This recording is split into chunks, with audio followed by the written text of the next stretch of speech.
This product was gifted by the developer.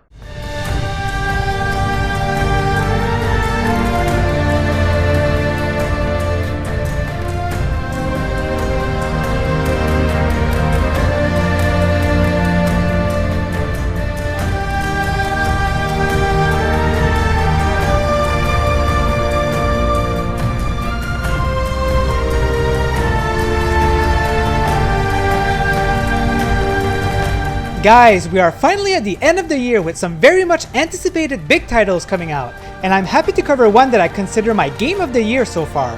Today we're doing a review of the MetaQuest version of Metro Awakening, and my gosh, I have so many good things to say about this game. Just a warning though, this review may have some very gory scenes and may explore some minor spoilers, but I will do my best to not say and show anything too important. So let's dig into the horrors inside the latest entry of the Metro series.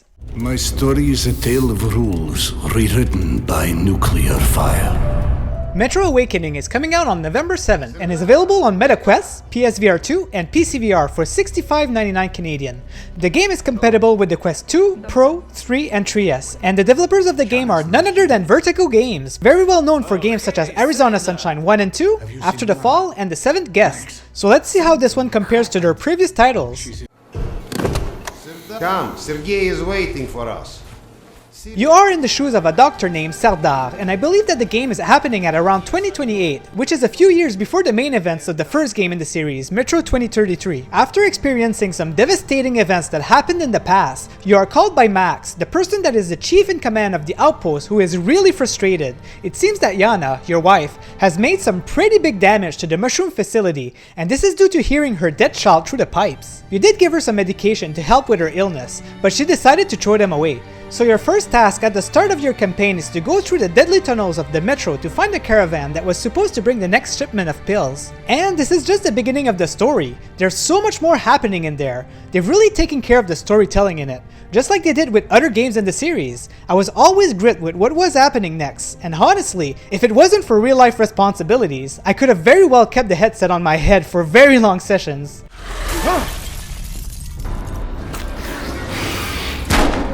There's so much to talk about in terms of gameplay because there's just so much variety. The game starts a little slow with a little bit of storytelling, but this is where you can just savor the environment and how good the game looks. You then have kind of horror sections where it gets really tense because you have those small dogs creatures that travels through ventilation systems and you'll just never know where they'll pop out and just bite you. It's crazy because I'm usually too scared to jump back into games like this, but I just wanted more of this one. I wanted to know what happens next, and as you keep going and pushing through, you're getting more and more used to it and get better at hunting them, which is very enjoyable. Speaking of horror, if you're scared of spiders in VR, do not play this game. Seriously, they even put a warning at the start of the game because that's how crazy it gets. You do not want to be at certain parts of the game if you have arachnophobia. You've been warned. As you keep going through the game, you end up encountering humans, which introduce some optional stealth section. You can go in all guns blazing, but it's the type of game where you have to keep your ammunition dear to your heart, if you know what I'm saying. So you can sneak around enemies or sucker punch them behind the head to knock them down. This is very useful because you can then take the ammo out of their gun for when it's more important to use it. And yeah, the variety doesn't stop there. I'm telling you guys, you just never get bored in this 9 hours campaign. You get sections on a train cart where you have to shoot monsters chasing you, horror sections where you have to sneak past shadows, and much more.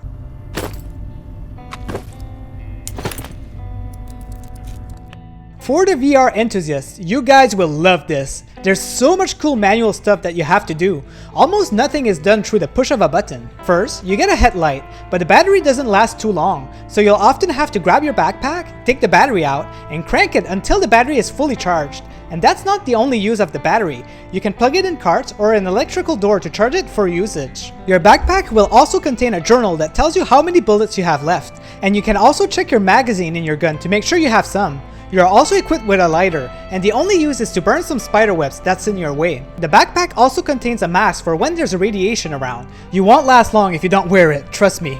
As soon as you enter a radiation section, your timer on your watch will start, and that's the amount of time that your air canister has, and you'll have to switch to another one if you run out.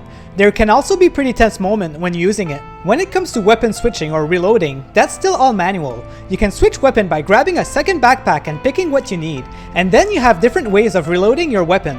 For example, the shotgun has a barrel where you have to put a shell on every section of it. Man, I just love how you have to take care of all of this during intense action. It's just so immersive. You in there? What you see here is what you get in terms of graphics. Very good looking, especially on the meta quest. It's super impressive in standalone. Probably one of the best looking game out there, to be honest. The resolution is taking a dip, of course, but I'll take that sacrifice because otherwise the frames per second almost never dip. The attention to details is just amazing. You can grab a guitar or a piano and just play it. Sometimes I just looked around and appreciated all the things that they've put in a room. This game was well taken care of. You know, something that happens a lot in games is that you kind of see the second half of the game taking a dip in quality with issues and such. But this one just didn't have any of that throughout, and I was quite surprised. Like honestly, I don't even think it needs any patches from my experience anyway. It's that good.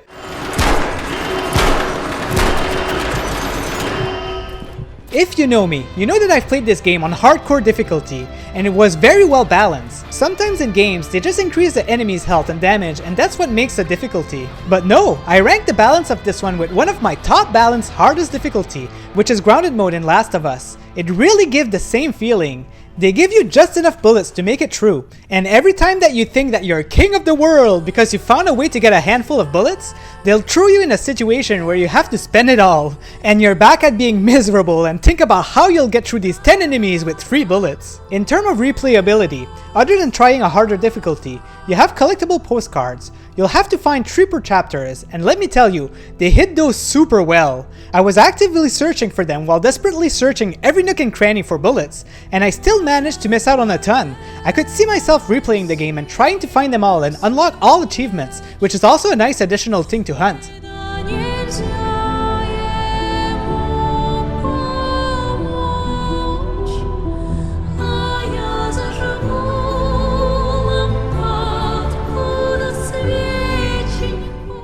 Guys, I know that this game is on the expensive side, but trust me, it's well worth it. This game is not only my game of the year, but it's the absolute best VR game I've ever played in my life. I'm currently working my way through Arizona Sunshine 2 made by the same developers, and Metro is just miles away better. It's crazy how much the jump in quality is. The only downside I can say about the game is that because I'm 5'4", every character kind of felt like giants next to me. And when I was shooting the turret, I always needed to be on my tippy toes to see what I was shooting at, but I can definitely live with that. I hope that the industry learned from this game and that we can keep seeing quality of polish from years to come on big budget games. Honestly, it's what I want to see. Whatever Vertigo games release next, I'm buying it. No question asked. They've got my full support. Thanks for watching, guys. Don't forget to hit that like button, subscribe to my channel, as I'll be making many reviews of the best VR games out there. And let me know in the comments if I've convinced you to buy Metro Awakening, as it was the main goal in my mind when doing this review. I freaking love this game. Alright, have a good one, guys.